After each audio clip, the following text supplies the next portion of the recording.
That is win number 60 and a 4-game sweep of the Angels for your Seattle Mariners. Let's talk about it here on the Locked On Mariners postgame show. Colby, hit it. You are Locked On Mariners, your daily Seattle Mariners podcast. Part of the Locked On Podcast Network, your team every day. Ahoy, sailors. It is Sunday, August 6, 2023. This is Teddy Gonzalez and Colby Patnode for the Locked On Mariners postgame show. Thank you so much for making us your first listen after the game. Subscribe, like, and turn on alerts if you're watching on YouTube, or subscribe and leave a 5-star review on your preferred podcast platform if you like what you hear. And if you're part of the crew and rock with us every single day, let us know in the comments below. And if you want to hear from us even more, please consider signing up for our Patreon. You can now get a free 7-day trial to check out the show. The link, as well as our social accounts, is in the description of this episode. All right, gather around, everyone. For today, we lay to rest the 2023 Los Angeles Angels of Anaheim, who, of course, decided to forego a potential all-time trade return for Shohei Ohtani. By the way, has not, will not make the postseason wearing their uniform.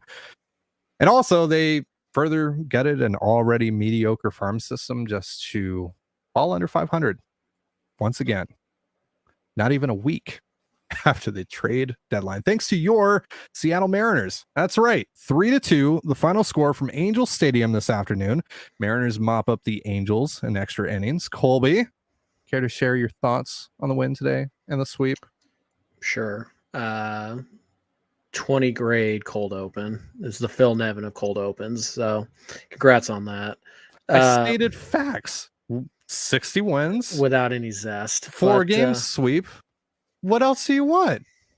I mean, you could eat a piece of bologna and you technically ate meat, but that doesn't mean it's steak. You know what I'm saying? So anyways, yeah, it was.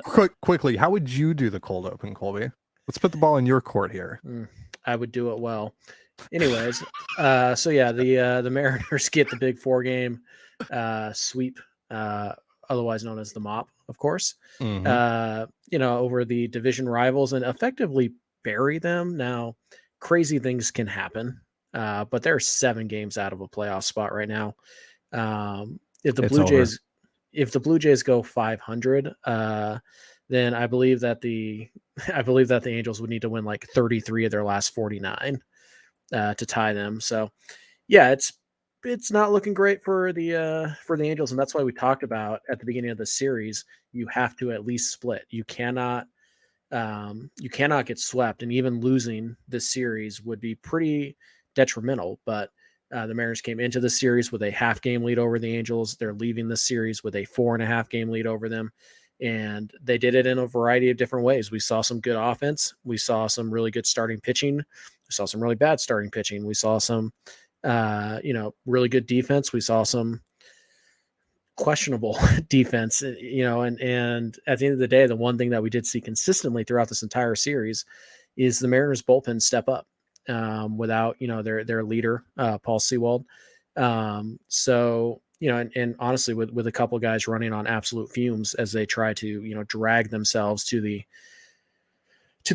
break tomorrow and another one on Thursday, both at home. So hooray for that. I'm sure they're really pumped about those, awesome. Those 2 days off. So it was a little bit of everything. It feels like everybody had a good moment in the series at some point, except for maybe Cal Raleigh, but it was a rough weekend for Cal, but he did have the home run from the right side of the plate. Oh yeah, only his fifth. That's true. Only the 5th of his career from the right side of the plate too. Good point. So there you go. Everybody helped out. Outside of that, though, except for Mike Ford. Yeah. That's something we'll talk. That's a Monday topic. That's Tuesday. A Monday we'll see. Yeah, because Monday my mailbag Monday is tomorrow. So That's right. Get your questions on. Mm-hmm. But everybody up and down the roster for the most part contributed, except for Ford and Rojas. Canzone got on base once. Trade's doing really well. But anyways, hey, Canzone, his one time getting on base though, it was big point. Big point in the Sam Haggerty could have done it too. But it was just a really fun series. They won a whole bunch of close games.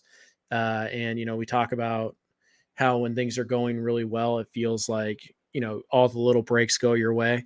Mm-hmm. And for the first, 2+ months, 3 months of the season, it didn't feel like the Mariners were getting those breaks, right? It would be, oh, they hit a ball 110 miles an hour with the bases loaded and one out and it went right to the third baseman, or it would be, oh, they're getting squeezed or they're getting screwed on the strike zone. And those things weren't going their way. Since July, those things have started to go their way.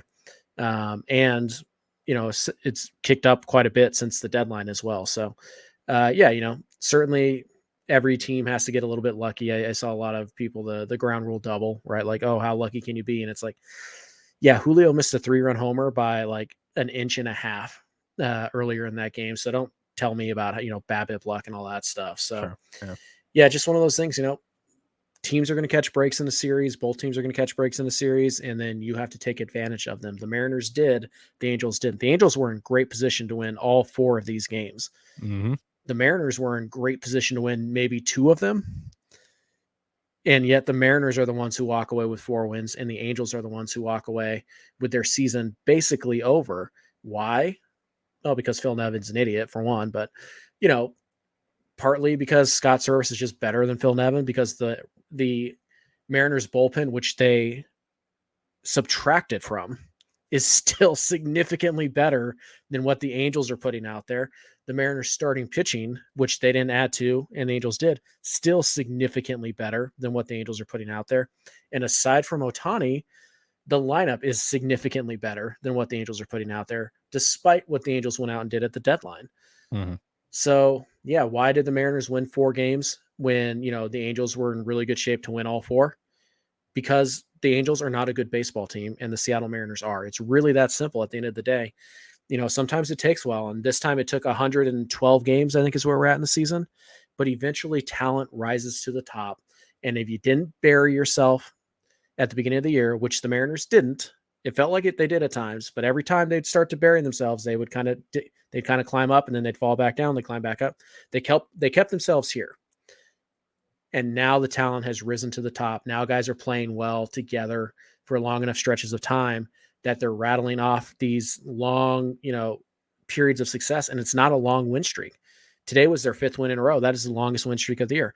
And this goes back to what we talk about. You don't need a 14-game win streak to get back in this thing. Yep. You just needed to start winning series. They went 17-9, I think is what it ended up in July. Mm-hmm. They are 6-1 this month, 5-1 this month. That is what you need to do. You just need to win 21 of 26. And that is something the Mariners have always been capable of. And it's something they're doing right now. Doesn't get a lot easier this next week. You still have San Diego, who's an incredibly talented team, regardless of their record.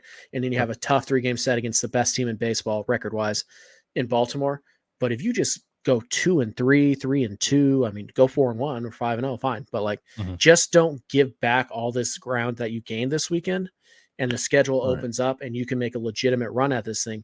You're closer right now to making the playoffs than you are to the next team behind you in the standings. So things are going really well for the Mariners.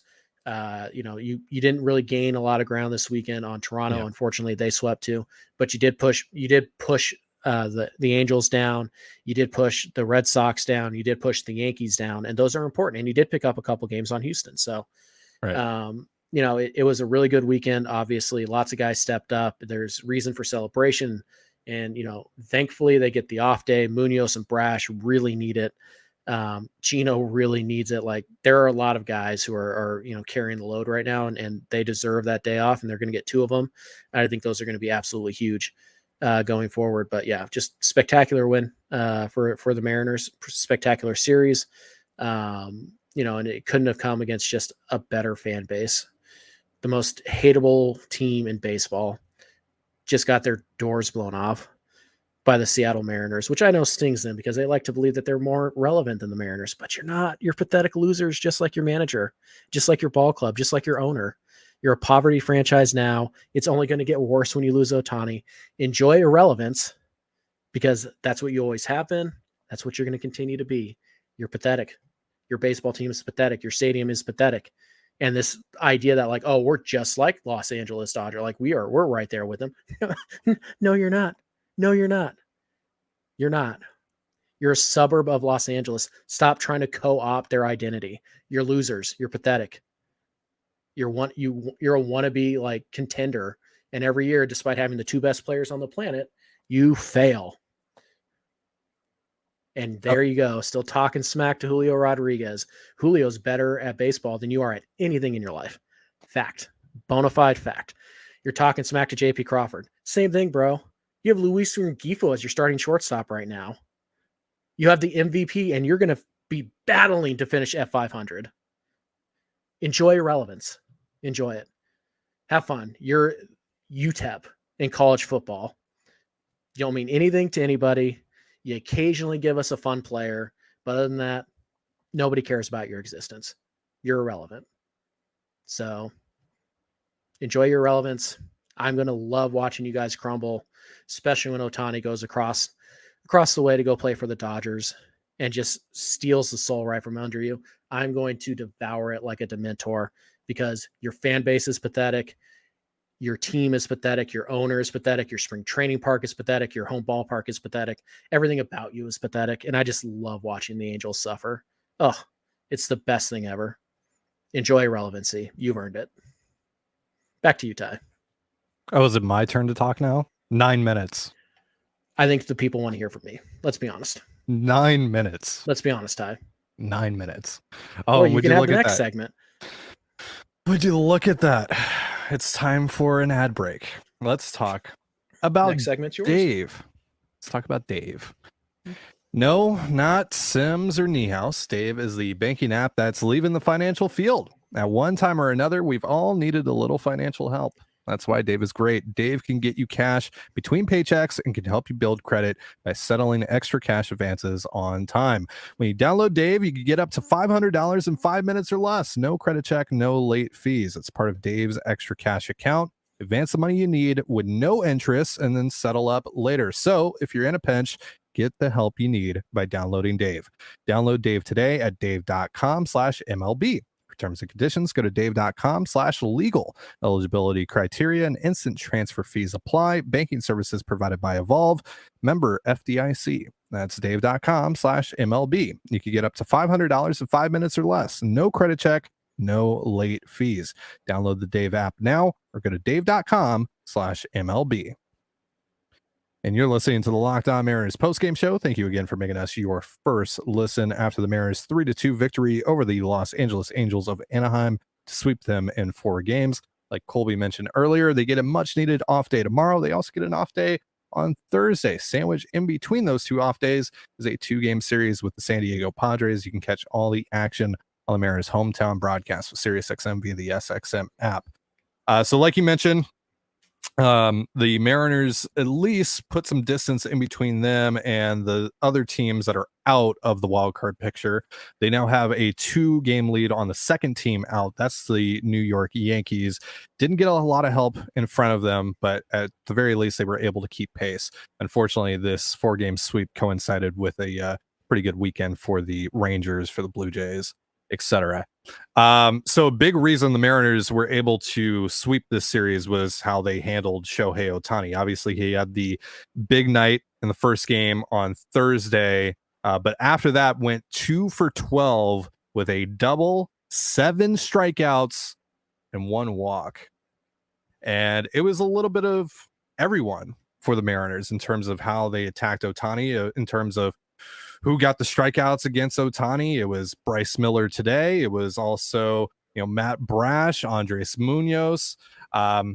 Everyone got a piece of Ohtani in this series for the Mariners pitching staff. It was awesome. I also want to just talk about this bullpen in general, how it pitched to this weekend. But I want to start by asking you what you thought about their game plan in attacking Ohtani. I mean, it's breaking stuff away from him, right? You want the ball to be traveling away from Ohtani. That's your best shot. Anything that's running in on him is going to get hit pretty hard. And yeah, we saw him really attack the inside corner this time, but everything was down. It was below the knees. The couple times that they were elevated with their game plan on Ohtani, he hurt them. So yeah, I think the Mariners in general have a really good idea of how to pitch to Ohtani. It's tough to execute. But I think, for the most part, Ohtani's career numbers against the Mariners, not that impressive relative to what he does against the rest of the league. So Seattle seems to have a really good idea of how to attack him. Yeah. it's still dangerous. You got to be really precise with it because it is it is probably the width of a baseball. Like that is your margin of error when you're facing a guy like Ohtani. And this weekend they were able to execute almost perfectly. And like you take away the Tungsten Armo Doyle game, and Ohtani was really not much of a factor going forward. And that's how you have to beat the Angels. If Trout's out of the lineup, you have to take care of Ohtani, and the rest of the lineup is not awful. Like Grichuk's having a good year. Cron's hot. Moustakas had a nice series, but there's not like a number two to really scare you behind Ohtani, and the Mariners take full advantage of that. So it was a good weekend by the pitching staff. And, once again, the Mariners seem to know how to at least limit the damage that Ohtani can do to them. So the first week of the Paul Sewald-less Mariners bullpen has been a roaring success. I mean, better than I think any of us could possibly imagine here. And that was especially the case this weekend. A couple of hiccups here and there. Obviously the Campbell home run to Ohtani, the Thornton home run to Theis today. But overall, just a stellar series for the Mariners bullpen. And today, didn't have Andres Munoz, didn't have Matt Brash. And I was getting concerned there because Bryce Miller only went 5. And you got your 2 biggest high leverage relievers out for this game.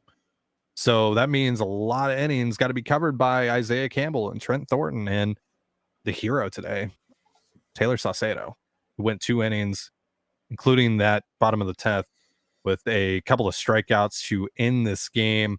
Got some help from the home plate umpire, got a call or two in the first at bat, which was a strikeout, got a call that went his way against Wallach in the second at bat. And that forced CJ Cron in the third at bat to really expand his strike zone, and he didn't even stand a chance. So first, your thoughts on Saucedo, who continues to pitch in high leverage situations for this team this past week, and has stepped up more often than not in that role as well. And then just on the bullpen as well for the weekend. Yeah, Saucedo was pretty good today. Did benefit from the wide strike zone, and Saucedo is a guy who will benefit from a wider strike zone and knows how to take advantage of it. He's been a professional ball player for a long time, and despite not having tremendous amounts of success at the big league level, he understands his strengths, he understands his weaknesses, and he knows when to take advantage of when an umpire is helping him play to his strength, which is to be on the corners to get chases, because he is not a guy whose stuff plays in the middle of the plate. So yeah, today it was changeup, slider almost exclusively. And he did get 3 whiffs on 5 swings on the changeup. Also got a called strike out of it, and then he threw 5 swings on the slider. Got 2 whiffs on that, but 3 called strikes on that pitch. A couple of those were the questionable calls, but I think my favorite part of the at bat, or the Saucedo performance today, he threw 1 4-seam fastball all game. It was the final pitch of the game, and it was at 95 miles an hour, nearly 2 miles per hour higher than his norm. And he threw it with everything he had, missed by a wide margin. But hey, you know what? You got Cron in swing mode.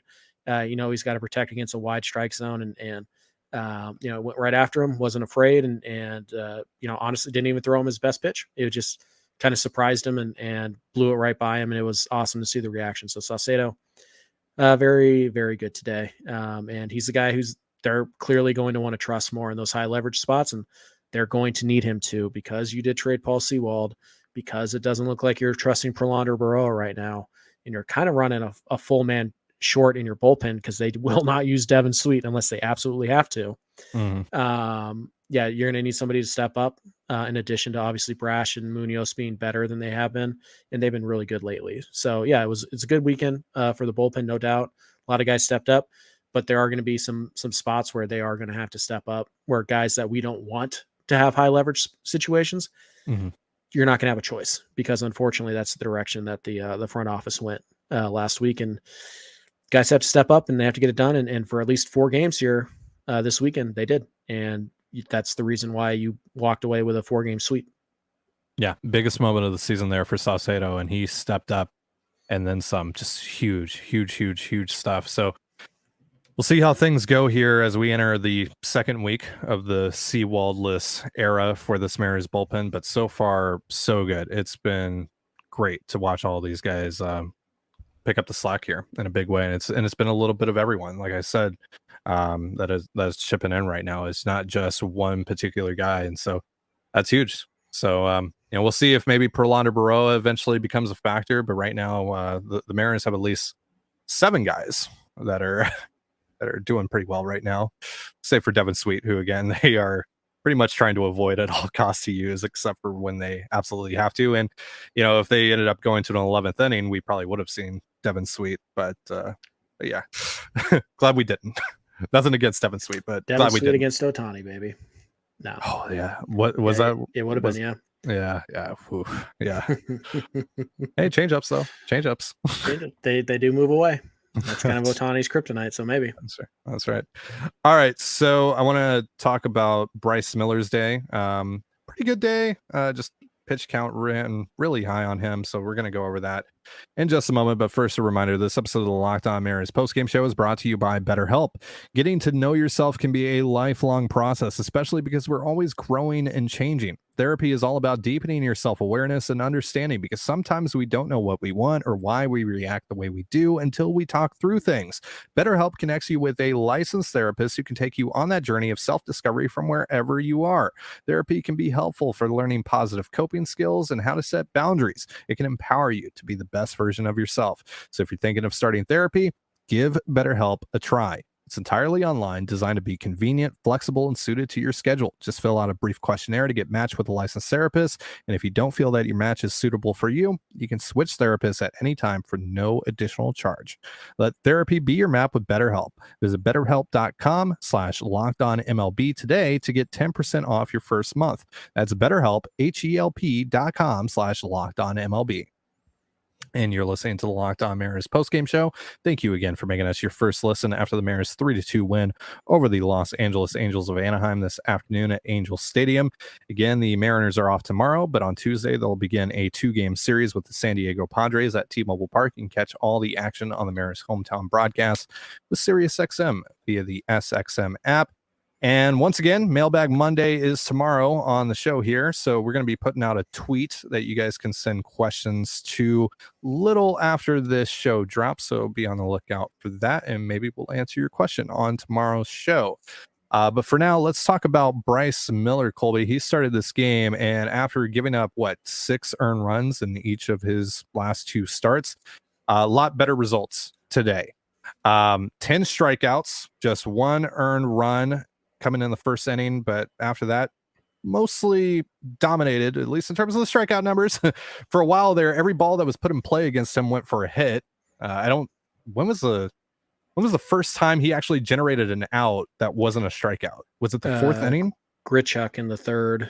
Was it the 3rd? It was the 3rd. First 8 outs were all strikeouts. That's wild. It was a wild start for him, and as a result, that ran his pitch count up quite a lot, and he was only able to go 5 innings in this one, which put a lot on this bullpen, which was light, as we talked about in the last segment. So overall, what did you think of Miller's day? It was pretty good. I mean, it's hard to argue with the results at the end of the day. But again, this is the strike zone today was tailor-made for Bryce Miller, because not only was it wide, you were getting a couple inches on the top of the zone too, a true getaway day strike zone, right? And so what is Bryce Miller's best pitch? The 4-seam fastball. Where is it most effective? At the letters or higher. And he was able to throw it at the letters, a little bit higher than the letters, and get called strikes out of it. That puts the Angels in attack mode. They have to swing because those are called strikes. And so they have to swing, and that's, allowed Bryce to push the boundaries even a little bit more. And he took advantage of a bad strike zone today, which is fine. It's part of being a pitcher and understanding, what the umpire is willing to give me. And if they're willing to give me that, I'm going to keep going back to it. And he did very effectively today. 28 swings on the 4-seamer, 13 whiffs. That is a huge number for a 4-seam fastball. It slider was actually a better swing and miss pitch today than even the fastball. 10 swings on that, 5 whiffs. So 50%. You look at the called strike plus whiff rate today, 44%. That's a big number. You look at the whiff percentage, 45%. That's a big number. So yeah, Bryce was understanding of where the strike zone was going to be. He locked in on that early, and he kept on hammering that spot over and over again. And even when the Angels know it's coming, it's still an incredibly difficult pitch to square up. So basically, if Bryce hit his spots, he was almost guaranteed to get you out, just because the pitches that he was able to throw that were going to be called strikes were his bread and butter. They are his best pitch. It's like giving Jamie Moyer your 3 inches off the outside corner to a righty. Like, you're screwed. Right. Like, even if you know the changeup's coming from Moyer, right?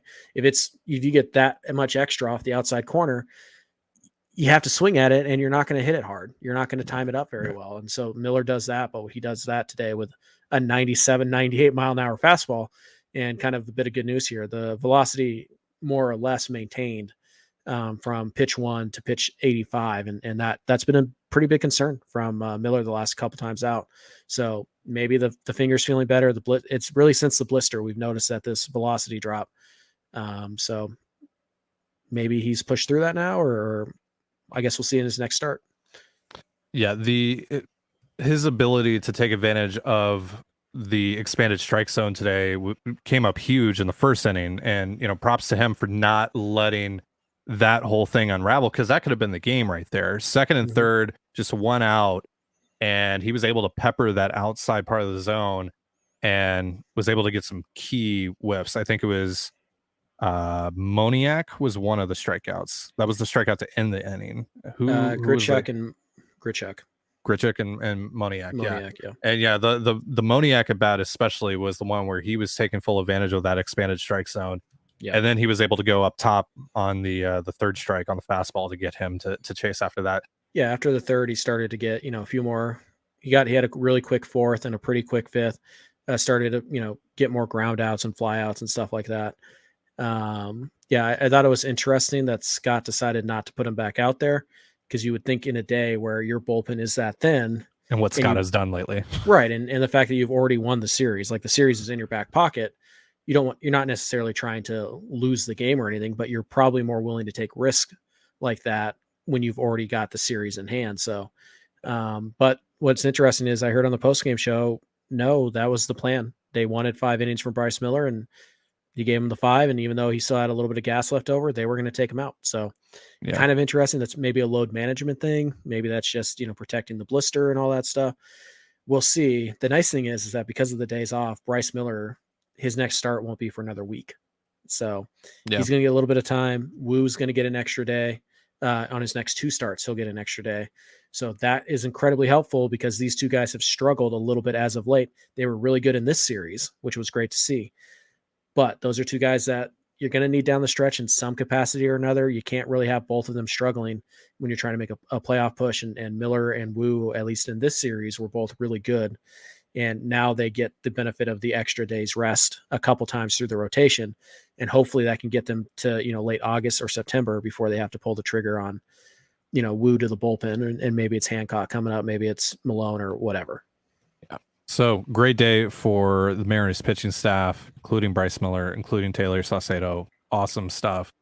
And they're going to need it coming up here on this homestand with the Padres and with the Orioles on the weekend. That's going to be huge weekend series. The 2 hottest teams in Major League Baseball clashing at T-Mobile Park this weekend. So look forward to that. But first, got to turn our attention to the San Diego Padres, who are coming to town for Tuesday and Wednesday. Again, you can catch all the action on the Mariners hometown broadcast of SiriusXM via the SXM app. And again, off day tomorrow. We're going to be doing Mailbag Monday. So send us your questions over on Twitter. Respond to the tweet that we'll put out a little later on tonight. And maybe we'll answer your question on the show tomorrow. All right, that's going to do it for our show. Thank you so much for joining us here on the Locked On Mariners postgame show. Colby Patnode, I'm Trident Gonzalez. Be sure to give us a follow on Twitter at LO_Mariners. Follow me at Dane Gonzalez, that's DANEGNZLZ, and Colby at CPAT11, that's CPAT11. Follow us on Instagram and TikTok as well over at Locked On Mariners. That's one word, Locked On Mariners. You can also find all that stuff in the description of this episode. Thank you again for making us your first listen. Have yourself a beautiful baseball day, and we'll see you next time. Peace.